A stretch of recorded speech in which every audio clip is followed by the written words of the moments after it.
masih cabang di pertemuan konsolidasi calon DPR RI se-Indonesia. Jangan lupa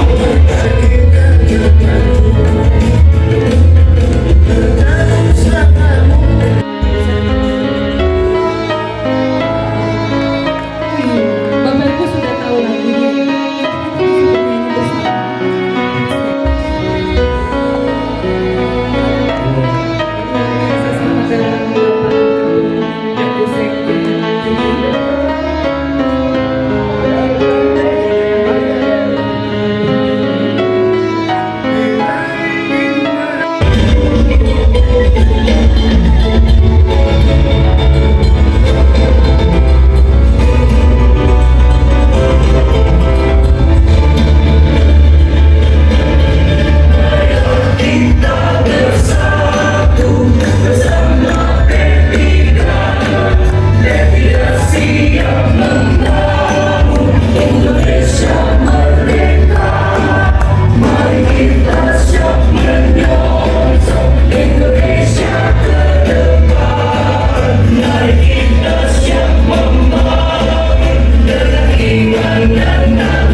Dari Sumbar, Sulawesi Barat.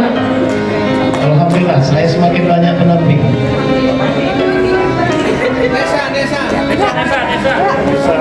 Untuk diketahui memang saya wakil ketua umum salah satu bidangnya pemberdayaan perempuan. Jadi wajar kalau saya dikelilingi oleh DPRD provinsi, DPR RI, DPR RI. Subhanallah.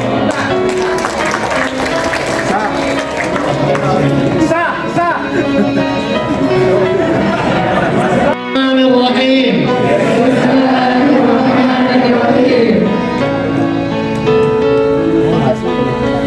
Ikrar kemenangan calon legislatif DPR RI 2024 tanggal 12 November 2023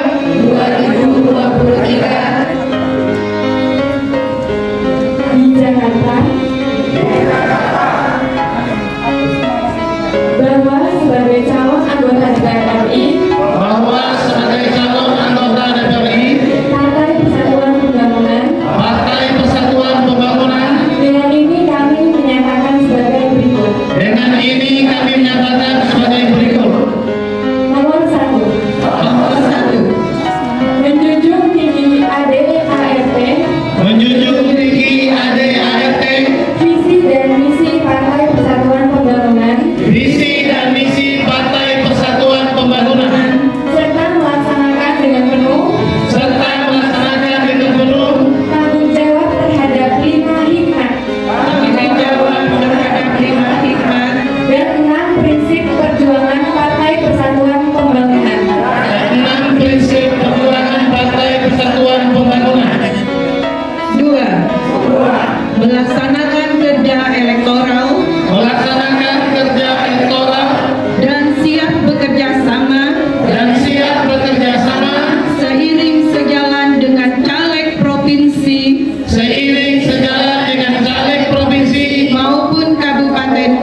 Lanjut.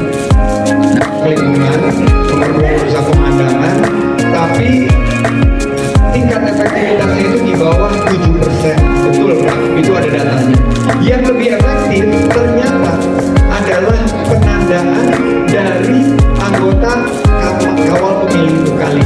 Jadi kalau mereka punya rumahnya itu atau poskonya itu ditempel dengan spanduk yang kecil, itu jauh lebih dilihat berdasarkan data survei yang kita pantau. Jadi nanti penambahannya menang di 2020.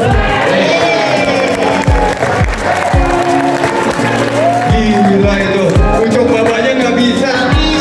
Kalau nggak pakai ini, jalan. Kalau ini nggak jalan. Silakan Pak. Saya izin apa Pak Ketum Bapak, saya udah ketemu nih Pak Ketum bapaknya kan. Akhirnya mengaku. kami dulu bilangnya tidak demikian.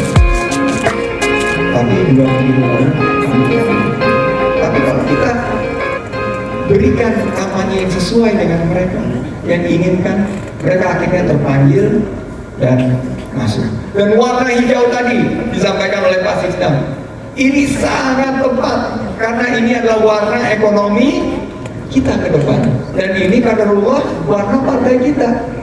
50%. Ada tulisan yang bagus, the power of 57%. Siapa 57% dari pemilih kita? Adalah yang usianya di bawah 40 tahun. Di mana mereka berada? Kafe. Di mana lagi?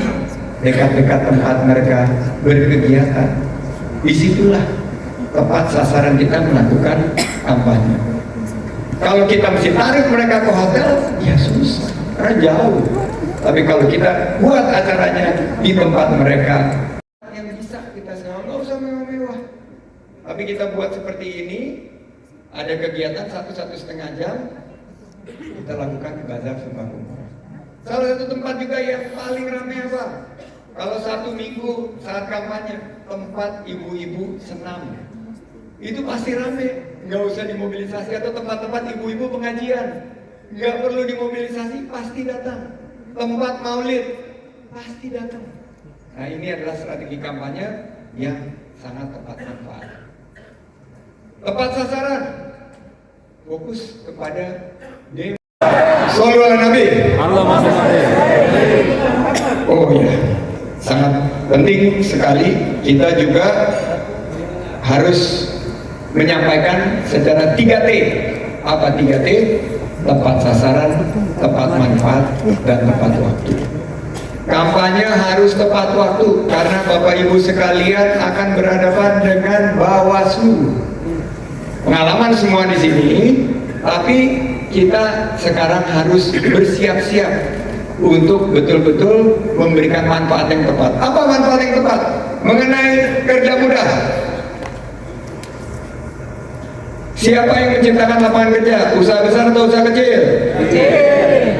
Usaha kecil. 97% dari lapangan kerja kita diciptakan oleh 64 juta UMKM. Maka tepat manfaatnya itu kegiatan yang membuka lapangan kerja adalah bazar UMKM. Silakan setiap kegiatan jangan kita tarik UMKM-nya di luar, tapi kita buat kegiatannya di sentra-sentra UMKM. Pasti banyak yang datang. Apalagi kalau ada pemberian modal yang terjangkau dan modal yang bisa membantu para UMKM. Harga-harga murah, apa kegiatannya? Paling mudah harga-harga murah adalah bazar sembako murah. Di mana buatnya? Saya nggak pernah kampanye sepi kalau saya berkampanye di dekat pasar. Islami tadi 6 sudah dipaparkan, maka kita dorong semangat kita untuk turun di 1.500 titik kunjungan. 1.500 titik kunjungan belum pernah terjadi sebelumnya. Ada seorang politisi tingkat nasional datang ke 13 provinsi ini dengan 1.500 titik kunjungan. Dan dari kunjungan-kunjungan ini sudah terpotret sekitar 12 juta suara yang bisa kita raup, yang bisa kita dapatkan. Ini peluang yang sangat besar. Belum lagi ditambah provinsi-provinsi lain. Jadi saya akan membagi tugas dengan para caleg Pak Ganjar dan Pak Mahfud. Insya Allah target kita 11-12 juta tercapai. Insya Allah. Terutama di 13 provinsi yang saya sangat kenal luar dalam. 13 provinsi ini suara lewat darat dan udara. Berapa hari lagi? 90 hari. 5. Oke, 95 hari, kira-kira 3 bulan. Pas. Jadi saya ingin, sebenarnya tadi sudah banyak sekali yang disampaikan oleh Pak Ketum dan ini semuanya sangat relevan. Saya ingin memberikan penekanan. Pertama, strategi yang paling utama tentunya kita tadi sudah disampaikan 6 prinsip. Saya akan menyentuh lebih ke level teknis, tapi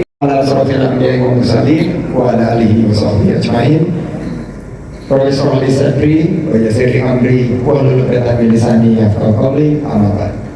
Yang saya hormati, beri tepuk tangan untuk Ketua Umum kita, Bapak Muhammad Mardiono. Semoga beliau sehat walafiat.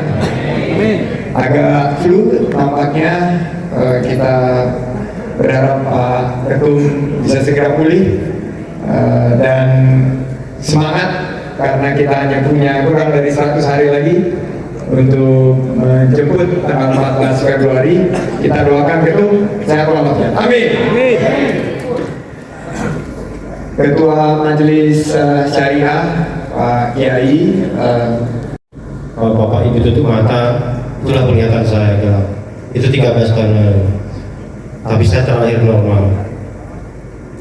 Tapi 13 tahun lalu Allah mengambil penglihatan saya harus mengembalikan penglihatan saya ke Allah lewat sebuah kecelakaan. 13 tahun yang lalu saya sempat bilang sama Allah bahwa menjadi buta adalah suatu musibah dan bencana besar dalam hidup saya. Tapi hari ini dengan bangga dan bersyukur saya bilang menjadi seorang tunanetra adalah berkah luar biasa yang pernah saya dapatkan.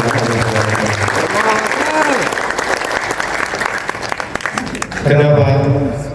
Karena lewat tunanetra lah saya bisa mengejar mimpi-mimpi saya satu persatu.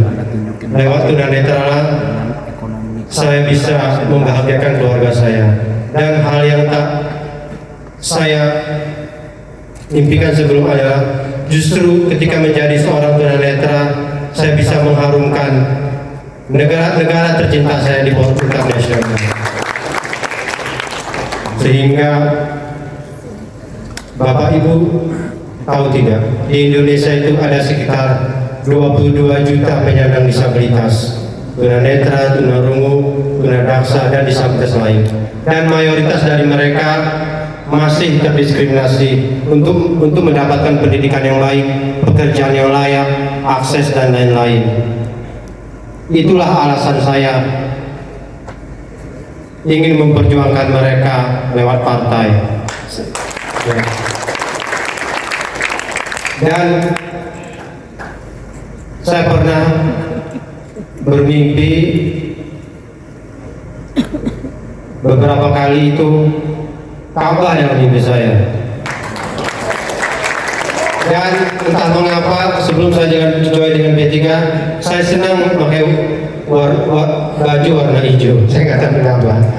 And then ketika saya riset di internet, saya cari-cari partai, ternyata ya saya salah satu prinsipnya partai P3 adalah persamaan bagi saya inklusif artinya terbuka. Ya benar, setelah saya silaturahmi dengan partai P3 adalah salah satu partai paling ramah disabilitas Indonesia. Terbukti di pemilu 2004 partai P3 lah yang terbanyak mencalonkan caleg dengan disabilitas. Saya bangga dengan itu. Dan saya tidak salah memilih P3 untuk menjadi partai saya.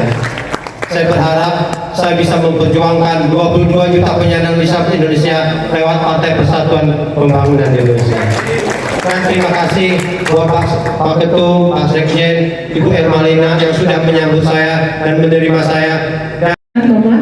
Baik, kita hitung sama-sama ya. Iya, sebentar kita biar bapaknya naik dulu. Oke. Kita hitung sama-sama ya Bapak Ibu ya. Ya. Pencoblosan tepat di pintu Ka'bah, Bapak. Bismillahirrahmanirrahim, tepat di pintu Ka'bah. 1, 2, 3. Menang, menang, menang. B3. Allah bimrafiq ila aqwami thoriq bilahi taufiq wal hidayah. Wassalamualaikum warahmatullahi wabarakatuh. Waalaikumsalam warahmatullahi wabarakatuh. Rekan-rekan seperjuangan,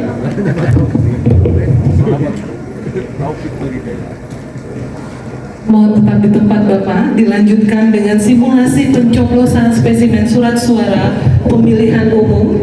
Tepat posisi P3 ada di pojok kiri bawah dengan nomor 17. 17, benar. Gak ada yang jawab ini kan. Iya. Mohon mendampingi mungkin Bapak Ketua Umum sebelum mencoblos. Mohon mendampingi Bapak Sekjen dan Ketua Bapilu untuk mencoblos spesimen surat suara pemilihan umum P3. Ketua OC dan SC mungkin bisa maju juga.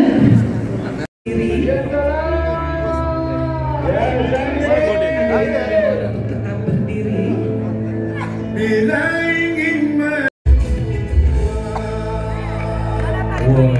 Luar biasa, selamat datang Bapak Ketum, Yap. Bu Sekjen. Iya, Bapak Ibu sudah tahu lagunya ya. Nanti kita bisa bernyanyi bersama karena ada teksnya. Kamu udah dicetek kan? Udah dicetek. Jadi nggak ada harapan lagi tentunya. Ya, kita mungkin masih